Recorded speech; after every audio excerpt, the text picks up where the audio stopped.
হুম। নমস্কার, news renaissance বাংলায় সকলকে স্বাগত জানাই। আমাদের আজকের বিষয় আপনারা সকলেই জানেন, আ গতকাল হাইকোর্টের নির্দেশে চাকরি বাতিল হয়েছে ২৬,০০০ চাকরি প্রার্থীর। অর্থাৎ চাকরিজীবী যারা চাকরিরত আছেন। তো সেটা নিয়ে কিন্তু সারা রাজ্যব্যাপী একটা শোরগোল চলছে। পক্ষে বিপক্ষে বিভিন্ন মানুষ বলছেন, তরজা চলছে আমরা দেখেছি। তো আমরা সেই তরজার ঊর্ধ্বে গিয়ে আমরা একটু নিরপেক্ষভাবে অ্যা আমরা বিশ্লেষণ করতে চাই হাইকোর্টের চাকরি বাতিলের সিদ্ধান্ত কতটা যুক্তিসঙ্গত। আমাদের সঙ্গে রয়েছেন মাননীয় শিক্ষাবিদ ডক্টর মিরাতুন নাহার। তো তাকে স্বাগত জানাই। দিদি নমস্কার, আমাদের অনুষ্ঠানে আপনাকে স্বাগত। তো আপনার কাছ থেকে মূল্যবান বক্তব্য শুনতে চাইবো যে এরকম একটা সেনসিটিভ ইস্যু যেখানে বহু মানুষের জীবিকা জড়িয়ে রয়েছে, সেখানে হাইকোর্টের এই সিদ্ধান্ত কতটা যুক্তিসঙ্গত?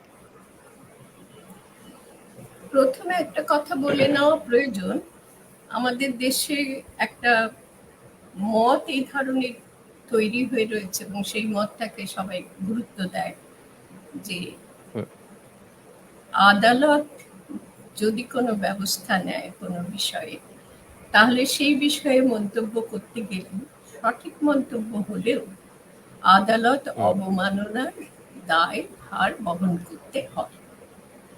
তো আমি এই যে ঘটনাটা ঘটেছে তাতে এমন বক্তব্য আমার থাকতে পারে বা এমন বক্তব্য আমার মনের মধ্যে ঘোরাফেরা করছে যে বক্তব্যটা আপাত দৃষ্টিতে মনে হতে পারে যে আদালতের রায়ের বিপক্ষে যাচ্ছে, কিন্তু আমি সেটার জন্য সাফাই গাইছি না। আমি মনে করছি সেরকম ভাবে না দেখে বিষয়টিকে একটা রূপক হিসেবে দেখা যায়। রূপক একদম। ইংরেজিতে যাকে বলে মেটাফোর, একটা রূপক ধর্মী কাহিনীর মতো করে আমি পুরো ব্যাপারটাকে তোমার কাছে বা সকল শ্রোতৃ হুম, হুম, মণ্ডলীর কাছে উপস্থাপন করতে চাচ্ছি। আমার মনে হচ্ছে একজন মহিলা, তিনি জননী মা, তিনি অকস্মাৎ বিপুল সম্পত্তির অধিকারী হন। বিপুল সম্পত্তি, এবং সেটা যে সবটাই ন্যায়পথে তা একেবারেই না। তার মধ্যে তার চাতুর্য, কৌশল, চতুরতা এসব ছিল। মহিলা হলেও এরকম ক্ষেত্রে আমি দেখেছি চতুরতা, চতুরালী, চাতুর্য প্রকাশের ক্ষেত্রে বা দক্ষতা পুরুষ নারী নির্বিশেষে খুব তফাৎ হয় না। তো সেরকম ভাবেই একজন মহিলা, তিনি জননী এবং অনেক সন্তানের জননী মা। তিনি বিপুল সম্পত্তির অধিকারী হলেন। আর সম্পত্তির অধিকারী হলে কিছু শত্রুপক্ষ তৈরি হয়ে যায় অকস্মাৎ যদি কেউ সম্পত্তির অধিকারী হয়, সম্পদশালী হয়।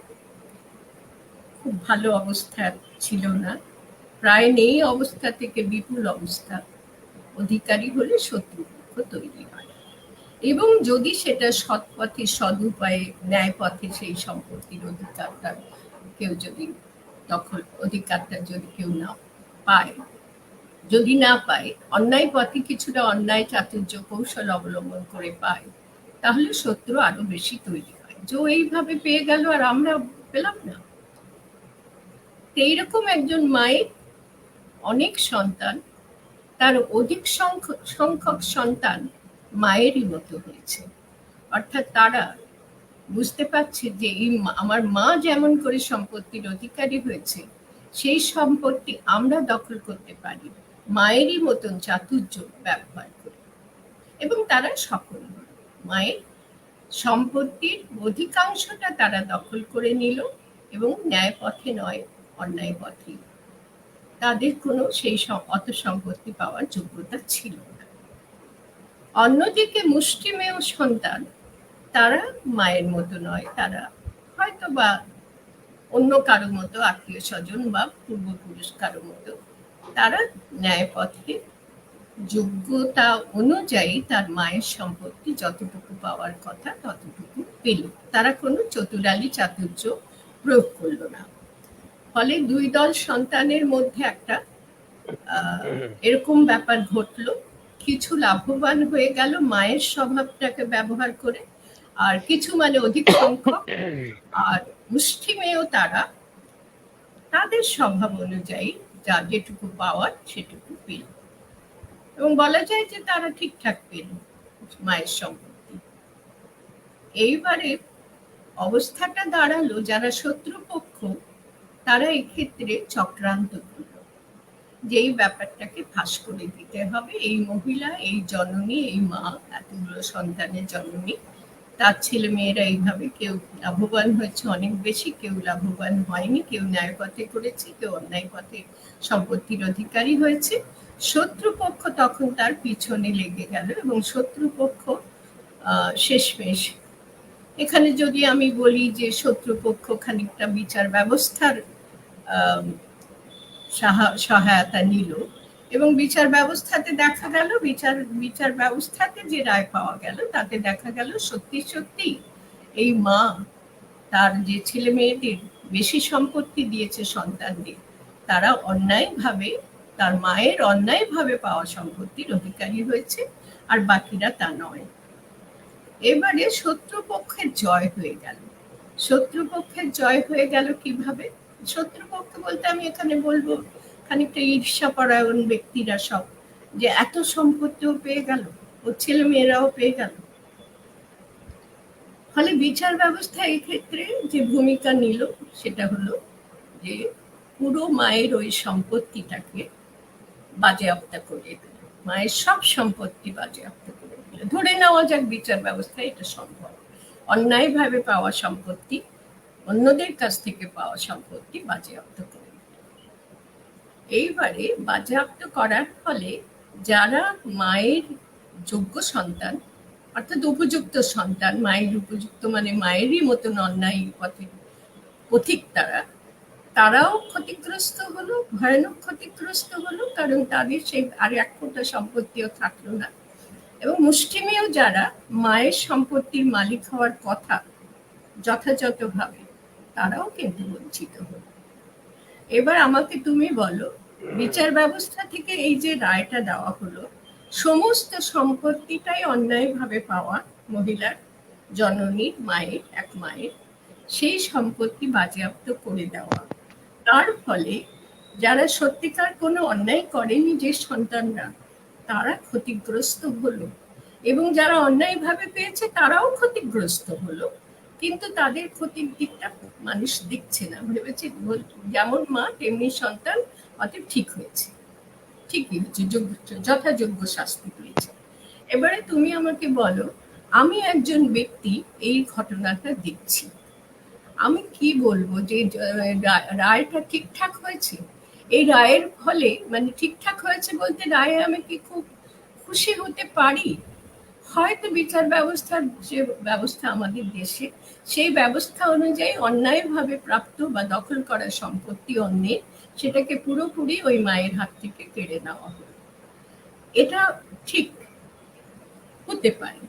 কিন্তু আমি একটা আমার অবস্থান থেকে আমি দেখছি এই ছেলেগুলো, এই সন্তানগুলো, এরা বঞ্চিত হয়ে গেল, আর ওরাও অন্যায়ের অংশীদার হয়ে ওরাও বঞ্চিত হলো। আজকে এই যে শিক্ষকতার চাকরি থেকে যে ছেলেমেয়েরা, 25,000-26,000 ছেলে মেয়ে, তারা যে বঞ্চিত হলো, দুটো পক্ষ আমরা দেখতে পাচ্ছি, দুটো ভাগে তাদেরকে আরেকটা পক্ষ দিদি মনে হয় আমরা একটু মিস করে যাচ্ছি, একটু অ্যাড করতে চাইছি ওই বিনয়ের সঙ্গে। আপনাকে বলতে চাই যে আরেকটা পক্ষ আছে যারা দীর্ঘ 1100 দিন ধরে অনশন করছে মাতঙ্গিনী হাজরা মূর্তির পাদদেশে, যারা টোটালি বঞ্চিত, মানে ছাগলের তৃতীয় সন্তানের মতো, যারা মানে তৃতীয় পক্ষ, আপনি দুটো পক্ষের কথা বললেন, তৃতীয় পক্ষ যারা টোটালি, যারা মানে বঞ্চিত, যোগ্য হওয়া সত্ত্বেও, মেধা থাকা সত্ত্বেও, তাদের কথাটা যদি একটু বলেন। একদম ঠিক, একেবারে ঠিক। তাদের অবস্থা আমি বলবো আরো শোচনীয়, কারণ তাদের সম্পর্কে অন্যেরা ভাবছে যে এখন নতুন করে, এবার আমরা একেবারে রূপক ছেড়ে সরাসরি বাস্তব ঘটনাতে আসি।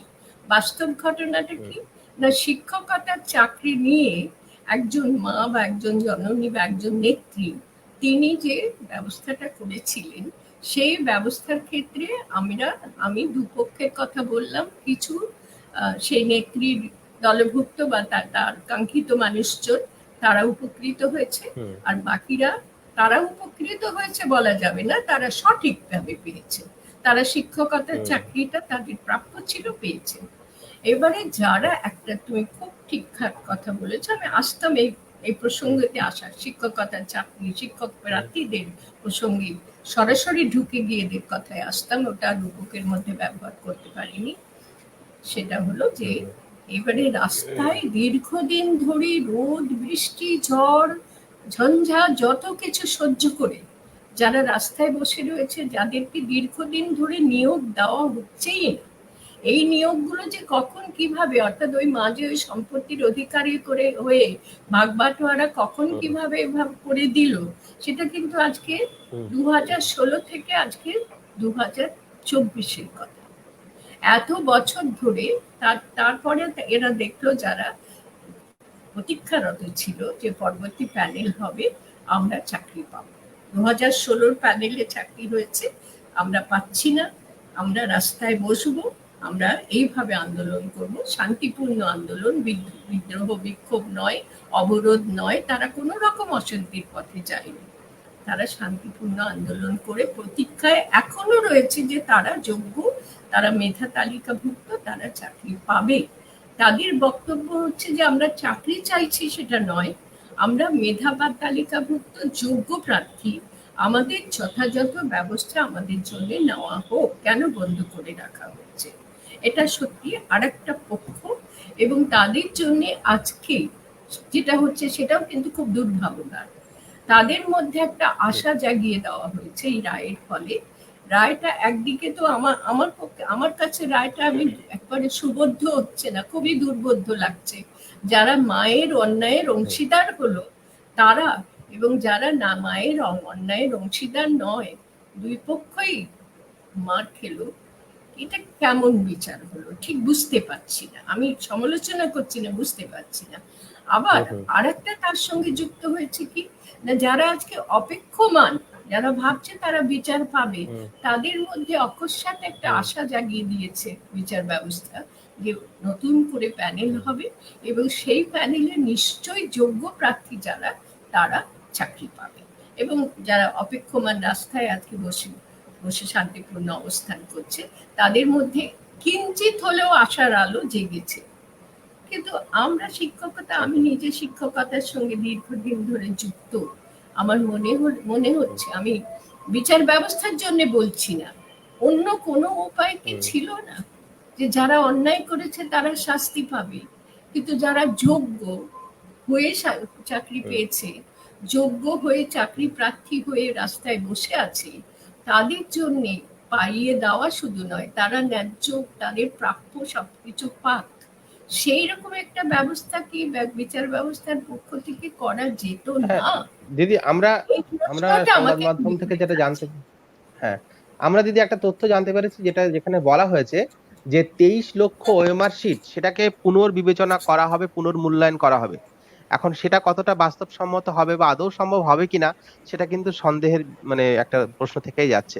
এই বিষয়টা নিয়ে যদি আপনি একটু আলোকপাত করেন, বিষয়টা একটু। হ্যাঁ, শুধু এই ওএমআর শিট নয়, আরো আমরা জানতে পেরেছি 16 কি 17টা, আমার মনে হয় 16-17টা, সবগুলোকে টোটাল করে বলা হচ্ছে, 17টি অবৈধ উপায় অবলম্বন করা হয়েছে এই যে অধিকাংশ সন্তান মায়ের তাদেরকে পাইয়ে দেওয়ার জন্য, অন্যায় ভাবে পাইয়ে দেওয়ার জন্য 17টি অন্যায় উপায়, তার মধ্যে তুমি যেটা বলছো ওমার শিট।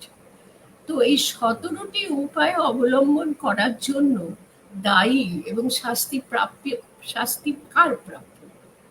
আমার প্রশ্ন, স্কুল সার্ভিস কমিশন, তাদের বিরাট দায়িত্ব, তাদের মধ্যে অনেকে আজকে জেল টেল হাজত টাজত খাচ্ছে ঠিকই, কিন্তু এই কমিশনটাকে আমি জানি না বিচার ব্যবস্থা থেকে সেটা কিভাবে করা। কমিশনটা সম্পূর্ণ তো দায়ী, এবং কমিশনের মাথায় যিনি বসে আছেন, পুরো রাজ্যের মাথায়, তিনি দায়ী। তো কোথাও গিয়ে রাজনীতিবিদরা, রাজনীতি যারা করেন, দলীয় রাজনীতি, তারা তাকে দায়ী করছেন। সেই ধরনের দেখবে কিছু দলীয় রাজনীতি, কেন্দ্রীয় শাসক দলের রাজনীতি, রাজ্য শাসক দলের রাজনীতি যারা সমর্থন করে, তাদের মধ্যে এই নিয়ে এক ধরনের বাদানুবাদ চলছে। আমি তার মধ্যে ঢুকতে চাইছি না, কারণ আমার কোনো পক্ষাবলম্বন নেই।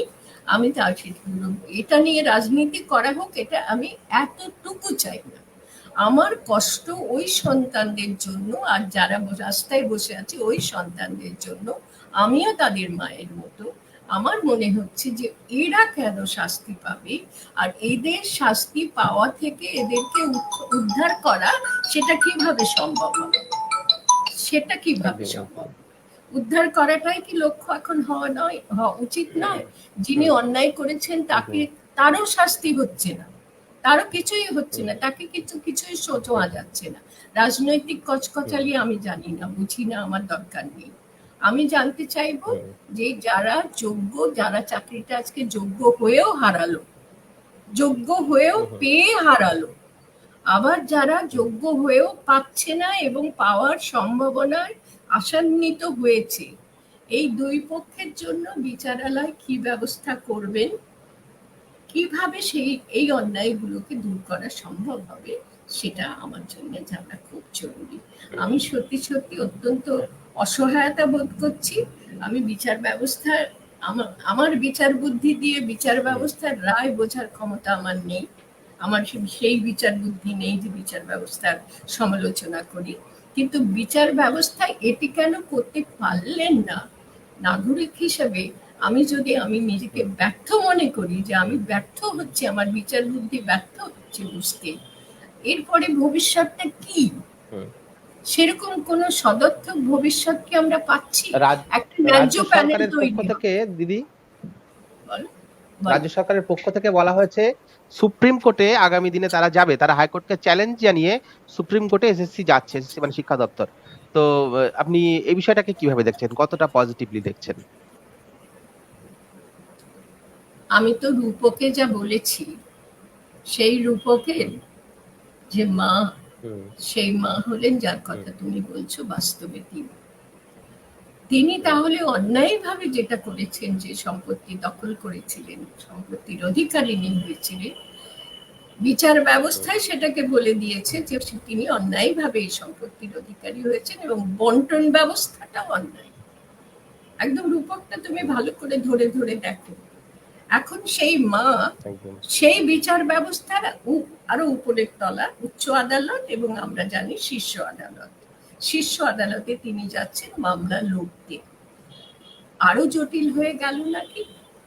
সত্যিকার সবাই বিচার ব্যবস্থা যদি নাও বলে সাবির, আমরা কি বুঝতে পারছি না যে এই মা, এই নেত্রী অন্যায় করেছেন?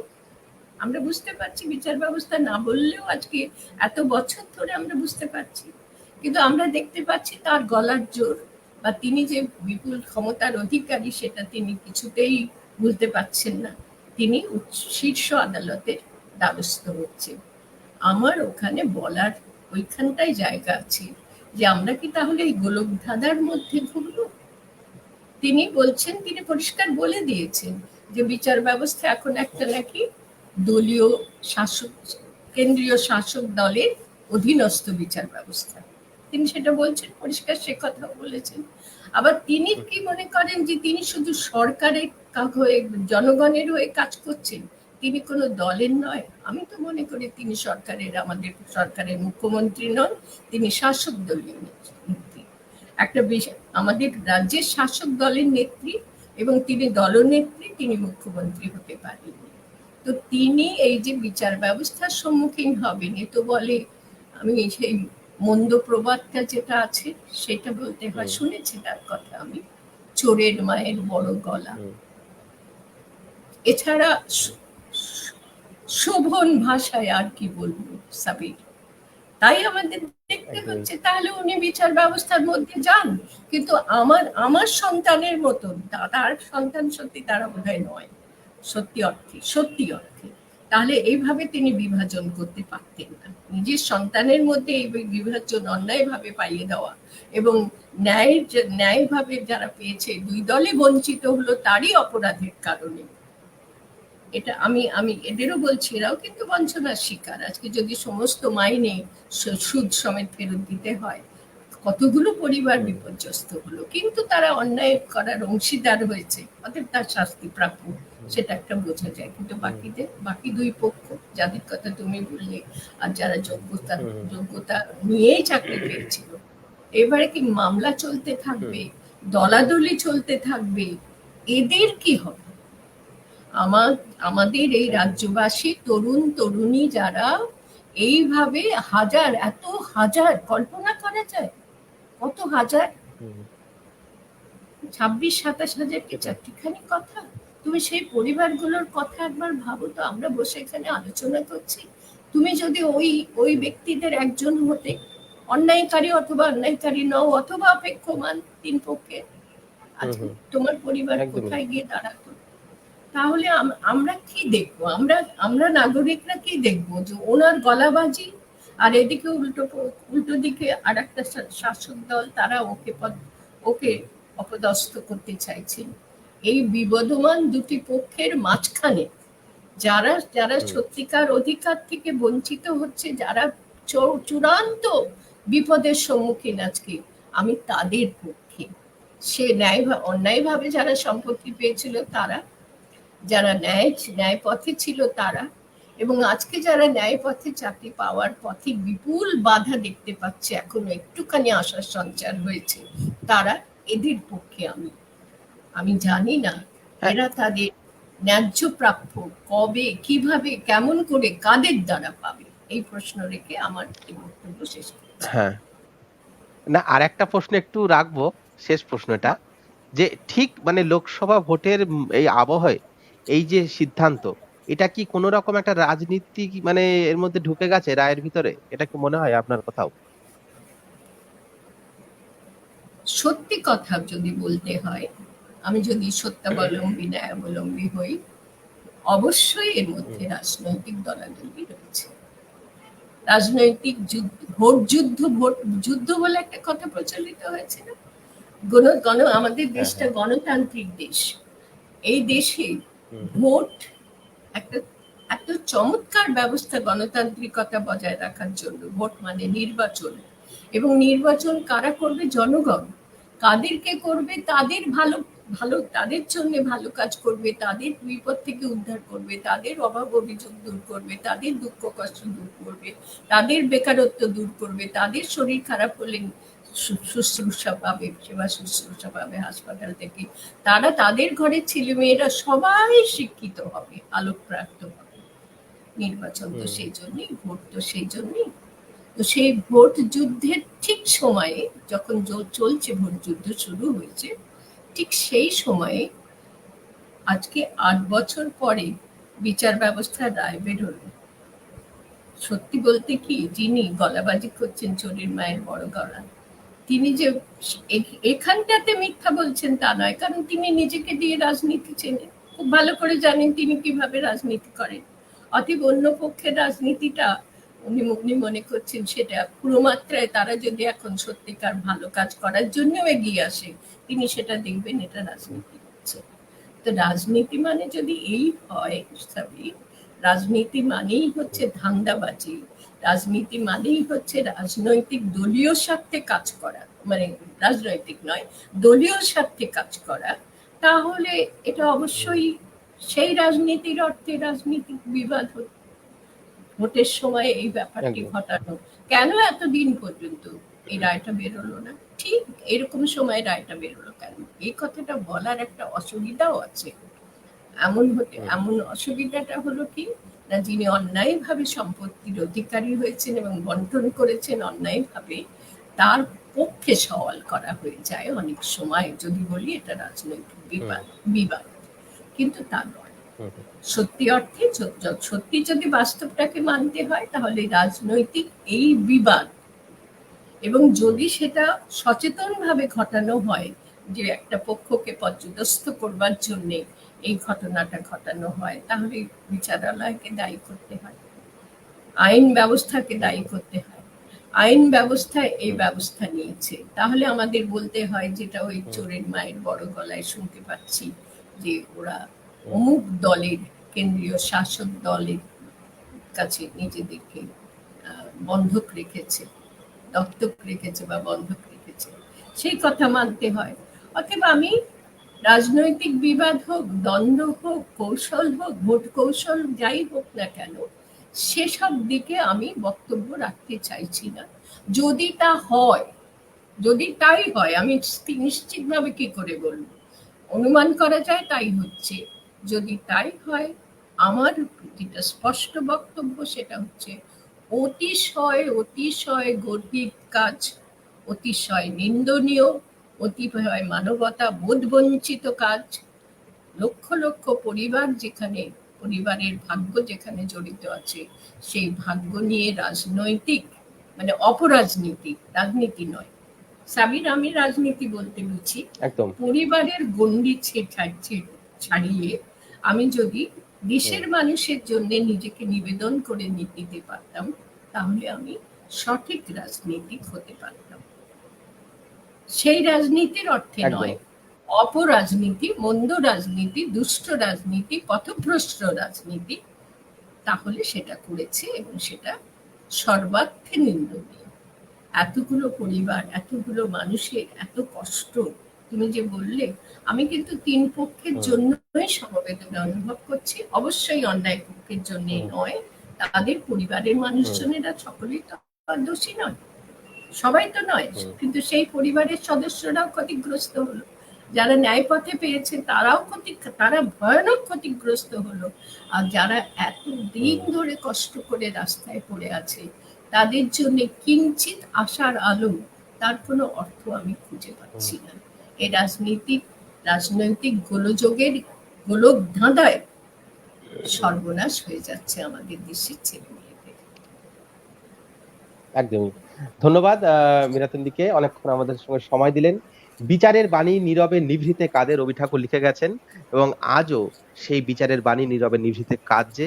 এভাবে কতদিন কাঁদবে আমরা জানি না, কবে মানুষের প্রকৃত নবজাগরণ ঘটবে আমরা সেই আশায় থাকলাম। নিউজ রেনেসা বাংলার পক্ষ থেকে আমি সাবির এবং মীরাতুন্দি দুজনেই আছি। ধন্যবাদ সকল দর্শকদেরকে এবং শুভরাত্রি জানিয়ে আজকের অনুষ্ঠান শেষ করছি। সকলে খুব ভালো থাকবে। তোমাকে ধন্যবাদ আমার কিছু বলতে বলার জন্য, কিন্তু এটাও সঙ্গে আমি একদম জানিয়ে রাখি যে আমি মর্মান্তিক কষ্ট পাচ্ছি, মর্মান্তিক কষ্ট এই ঘটনায় পেয়েছি, যা আর কত দেখতে হবে।